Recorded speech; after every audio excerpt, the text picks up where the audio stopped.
मेरे मोहल्ले में एक बुड्ढा अपनी बेटी के साथ किराए पर रहता था। उसकी बेटी जवान और खूबसूरत थी। कोई रिश्ता लेकर जाता तो वे धक्के मारकर भगा देता। एक दिन मैं उस लड़की के घर पर गई तो उसने रोते हुए मुझे एक लिफाफा दिया और कहा कि कुछ दिन बाद मैं मर जाऊंगी, मेरी लाश का पोस्टमार्टम ज़रूर करवाना और ये डायरी मेरे बाप को दे देना। कुछ दिन वे लड़की मर गई। पोस्टमार्टम के बाद जो बात सामने आई उसे सुनकर मेरे रोंगटे खड़े हो जाएंगे, क्योंकि वे लड़की हमारे घर के सामने वाले मकान में एक बुढ़ा अपनी जवान बेटी के साथ एक किराए के मकान में रहता था।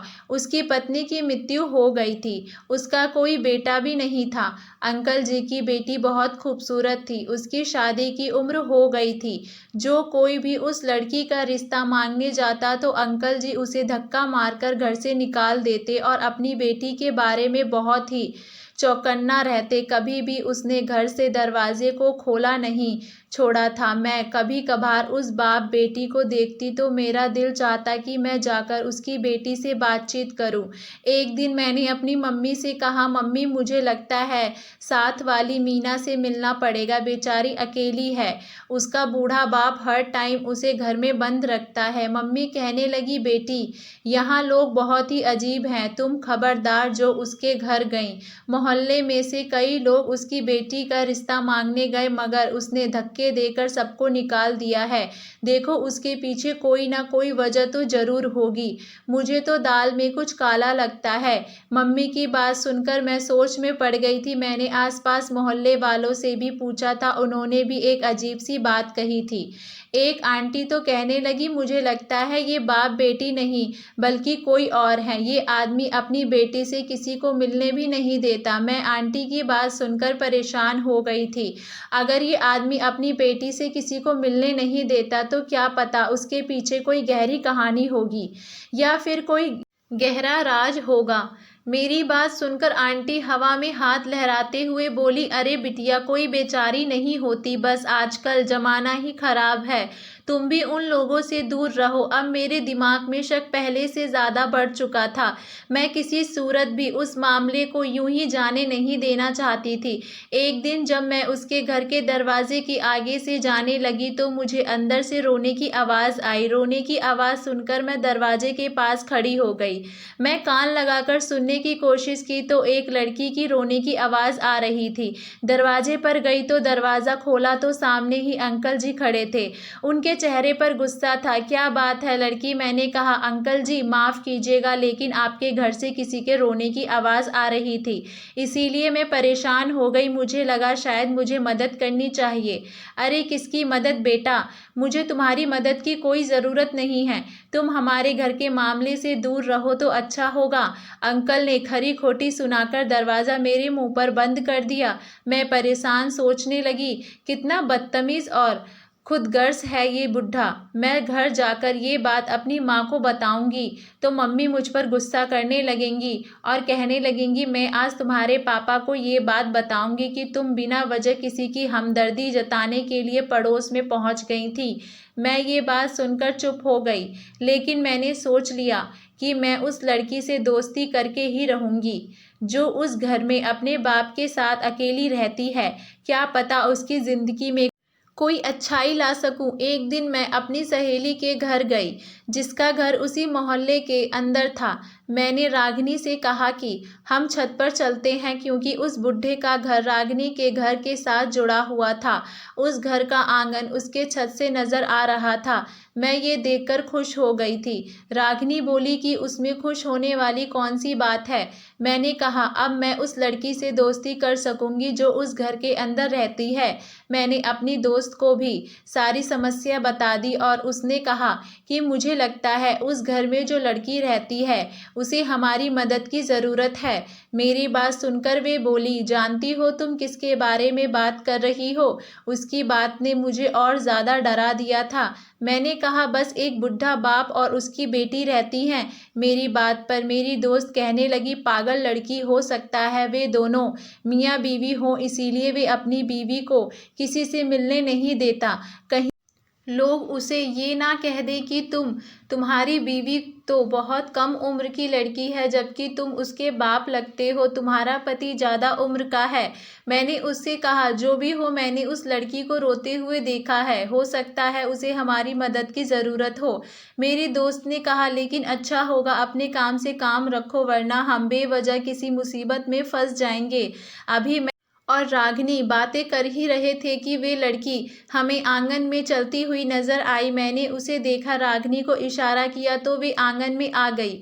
अगर हम चाहें तो उससे बात कर सकते थे। रागिनी बोली, तुम ही बात करो, मैं यहाँ से जा रही हूँ, उस बुढ़े से अपनी बेइज्जती नहीं करवा सकती। रागिनी के जाने के बाद मैंने उस लड़की को इशारा किया। मैंने उससे कहा कि मैं उससे दोस्ती करना चाहती हूँ। मेरी बात सुनकर उसके चेहरे पर एक छोटी सी मुस्कुराहट भरी सीढ़ियाँ चलती हुई छत की तरफ आने लगी। मैंने उसके आते ही उसे नमस्ते किया। फिर वे पूछने लगी कि तुम्हें मेरा ख्याल कैसे आया। मैंने कहा, मैं तुम्हें अक्सर देखती रहती हूँ, मुझे लगता है कि तुम दुखी रहती हो, मुझे तुम्हारा बहुत एहसास होता है, क्या तुम मुझसे दोस्ती करोगी। वे बोली कि मुझे दोस्ती करके क्या तुम भी बर्बाद होना चाहती हो। उसकी इस बात से मुझे बहुत ही दुख हुआ। मैंने कहा, तुमसे दोस्ती करके कोई बर्बाद क्यों होगा, तुम मुझे हर तरह की बात शेयर कर सकती हो, मैं तुम्हारी मदद करूंगी और वादा करती हूँ किसी गैर इंसान को तुम्हारा कोई राज नहीं बताऊंगी। मेरी बात सुनकर वे हंसकर कहने लगी, मैं एक बदकिस्मत लड़की हूँ, मुझे लगता है मेरे बाप ने मुझे उस घर में बंद करके अच्छा नहीं किया, लेकिन अब जब अपनी कहानी देखती हूँ तो ऐसा लगता है कि आपने जो किया वे ठीक किया, मैं उस काबिल ही थी। मैं उसकी बात सुनकर परेशान हो गई तो वो पहेलियां बुझा रही थी। मेरे पास टाइम कम था, इतने में मेरी दोस्त छत पर आ गई और बोली, तुम्हारी मम्मी तुम्हें बुला रही हैं। मैं अपनी मम्मी के साथ वापस चली गई, लेकिन मैंने सोच लिया था कि अब मैं रागिनी के घर जाकर उससे बात किया करूंगी। अगले दिन मैं फिर रागिनी के घर आ गई। मैंने छत से देखा तो वे लड़की अपने आंगन में बैठी हुई थी, लेकिन अब की बार उसकी सिसकियों की आवाज़ ऊपर तक आ रही थी। ये देखकर मैं परेशान हो गई। मैंने उसे इशारा किया तो वे वहाँ से इशारा करके बोली कि मैं ऊपर नहीं आ सकती, तुम चाहो तो मेरे पास आ सकती हो, दरवाज़ा खुला हुआ है। मैं उसके घर चली गई। उसने अपने पेट पर हाथ रखा हुआ था और वे बुरी तरह से रो रही थी। क्या हुआ, तुम्हारे पेट में दर्द है क्या। वे कहने लगी, ये दर्द मेरी मौत के साथ ही ख़त्म होगा। उसके बाद सुनकर मेरी आंखों में भी आंसू आ गए। देखो, दुनिया में हर दर्द का इलाज है, अगर तुम्हें कोई समस्या है तो तुम मुझे बता सकती हो, मैं तुम्हारी हर तरह से मदद करने को तैयार हूँ। तो वो कहने लगी, तुम मेरे लिए प्रार्थना करो कि मालिक मुझे माफ़ कर दे, मेरा जुल्म बहुत बड़ा है और मेरे पापा बहुत अच्छे आदमी हैं, मुझे वहाँ का डर भी लगा रहता है। अगर ये बात मम्मी को पता चल गई तो वे मुझसे कितनी गुस्सा होंगी। लेकिन उस लड़की की शक्ल और उसकी दुखी भरी बातें आप भी सुनते तो आप भी यही करते। ये देखकर हैरान रह गई कि गरीब से देखने वाले उस बाप बेटी के पास काफ़ी कुछ था। लड़की ने अपने कमरे में बहुत सारे कपड़े रखे हुए थे और वे महंगे कपड़े थे। वे कहने लगी, ये कपड़े मैं कभी नहीं पहनती। मैंने भी नोट किया कि उसने खुद तो हर टाइप गंदे कपड़े पहने होते हैं, लेकिन उसके पास हर तरह के जोड़े थे जिन्हें देखकर लगता था कि वे लड़की बहुत ज़्यादा अमीर है। मैंने कहा, अगर तुम्हारे पास इतने अच्छे कपड़े हैं तो तुम उन्हें पहनती क्यों नहीं हो। मेरी बात सुनकर वे रोने लगी और बोली, बस फिर कभी मैं अब तुम्हें बताऊंगी। उन कपड़ों को पहनकर मुझे खुद से डर लगता है, अगर तुम चाहती हो तो मुझसे ले लो, तुम पर बहुत अच्छे लगेंगे। उसकी बात सुनकर मैं चुप हो गई। मैं किसी सूरत में उसके वो कपड़े नहीं लेना चाहती थी, लेकिन उसने बहुत ज़्यादा कहा तो मैंने एक सूट ले लिया। वे बोली कि तुम उसे ले जाओ और जब मैं मर जाऊं तो मेरे अर्थी पर ज़रूर आना। मालिक से डरो, तुम्हारी उम्र ही कितनी है और तुम मरने की बातें कर रही हो। फिर उसने अपने कमरे में रखी एक अलमारी को बड़े हिफाजत से खोला, उसमें एक काले रंग की डायरी निकाली और फिर उस एक लिफाफे में डालकर मुझे दे दिया और कहा कि मेरे मरने के बाद मेरे पापा को दे देना। मैंने डरते हुए डायरी ले ली और अपने घर वापस आ गई। उसके पेट में जो दर्द था वे बढ़ता जा रहा था। मैं घर वापस आई। माँ ने मेरे हाथ में इतना महंगा सूट देखा तो कहने लगी, बेटी ये तुम कहाँ से लेकर आई हो। मैं माँ से कोई बात भी छिपा नहीं सकती थी। डायरी के अलावा हर बात मैंने अपनी माँ को बता दिया। मेरी माँ ने ये सुनकर तो वे अपना सर पकड़कर बैठ गई और बोली कि तुम कितनी बेवकूफ़ हो। मैं तुम्हें जिस बात से मना करती हूँ तुम वही हरकत करती हो। अगर तुम्हारे पापा को ये मोहल्ले वालों को ये बात पता चली तो वे क्या कहेंगे। कल को उसके साथ कुछ हो गया तो तुम क्या करोगी। वे तो मरने की बातें कर रही है, अगर वे सच में मर गई तो क्या होगा। मम्मी आप कितनी खुदगर्ज हैं। मम्मी ने मेरी बातें सुनकर मुझ पर बहुत सख्ती से पाबंदी लगा दी। दोबारा उसके घर की तरफ जाने का सोच भी नहीं सकती थी। मैं पछता रही थी कि मैं अपनी माँ को खामखा उसकी बातें बता दी। फिर 2 दिन के बाद उस घर से मौत की खबर आई। पता चला कि लड़की जो अपने पापा के साथ अकेली रहती थी वे अब मालिक को प्यारी हो गई है। ये बात सुनकर हम सब हैरान हो गए थे। मोहल्ले वाले भी हैरान थे कि एक नौजवान लड़की अचानक बिना किसी वजह की मौत के मुंह में कैसे जा सकती है। सब लोगों को लगा कि ये बुढ़ा आदमी जरूर किसी न किसी तरह अपनी बेटी की मौत का जिम्मेदार है। उससे पूछताछ की। जानना चाहा कि सब लोग उसके घर में जमा हो गए। मेरे पापा भी उसके घर में चले गए। पापा ने उस बूढ़े आदमी से पूछा कि तुम अपनी बेटी का रिश्ता क्यों नहीं तय करते थे और उसके मरने की क्या वजह है। बुढ़ा रोने लगा और रो रो कर उसका बुरा हाल था। वे बस यही कह रहा था कि उसकी बेटी खुद किसी से शादी नहीं करना चाहती थी और लोगों को बार बार रिश्ता लाने पर मुझे उस पर गुस्सा आता था। उसकी मौत की वजह ये बुढ़ा नहीं था, बस बता रहा था। अब सब लोग उसे ज़बरदस्ती भी नहीं करना चाहते थे, इसीलिए पुलिस वालों को फ़ोन कर दिया और ये बताया गया कि यहाँ पर एक मौत हुई है, लगता है आत्महत्या है। ये सुनकर बुढ़ा बहुत ज़्यादा तड़पने लगा और बोला कि मैं अपनी बेटी की लाश की बेइज्जती नहीं होने दूंगा। वे कुदरती मौत है। मैं उसके बारे में कुछ नहीं जानता। काफ़ी साल से वे परेशान थी। मुझे क्या पता कि उसकी परेशानी क्या थी। मैंने उससे बहुत बार पूछा, डॉक्टर के पास भी ले गया था। मैं आपको रिपोर्ट दिखाने के लिए भी तैयार हूँ, लेकिन मालिक के लिए मेरी बेटी को थाने और कचहरी वगैरह का हिस्सा मत बनाइए। पापा ने बूढ़े से कहा कि आपकी बेटी की लाश का पोस्टमार्टम रिपोर्ट होगा और उसकी जांच की जाएगी। उसकी मौत कैसे हुई है, कोई भी ऐसा काम नहीं होगा जिससे आपकी बेटी की लाश की बेइज्जती होगी। अगर आपको लगता है आप बेकसूर हैं तो हो सकता है कोई और उसकी मौत की वजह बना हो, लेकिन बिना जांच पड़ताल के अपनी बेटी को चिता पर लिटाने का मतलब ये है कि आप उसे इंसाफ नहीं दिला रहे हो। ये सबका हक है। सारे मोहल्ले वालों की बातें सुनने के बाद बुढ़ा सबके आगे हाथ जोड़ने लगा, लेकिन किसी ने भी उसकी बात पर यकीन नहीं किया, क्योंकि सबको शक था कि ज़्यादा मिन्नत इसीलिए कर रहा है क्योंकि मौत में खुद का हाथ हो सकता है। आखिरकार पोस्टमार्टम रिपोर्ट के लिए लाश को थाने से अस्पताल पहुंचाया गया। पोस्टमार्टम रिपोर्ट के बीच मालिक जाने क्या हुआ। जब बुढ़ा घर आया तो वे बहुत तसल्ली में था और हैरान भी था। उसके आंसू अब सूख चुके थे, लेकिन किसी को ये नहीं पता था कि पोस्टमार्टम रिपोर्ट क्या आई है। पुलिस वाले ने बुढ़े को बेकसूर कहकर उसे छोड़ दिया था और मेरे पापा ने भी कहा कि बुढ़ा बेकसूर है, उसने अपनी बेटी को नहीं मारा था। लेकिन हम अंदर की कहानी जानना चाहते थे कि आखिर उस लड़की के साथ क्या हुआ था।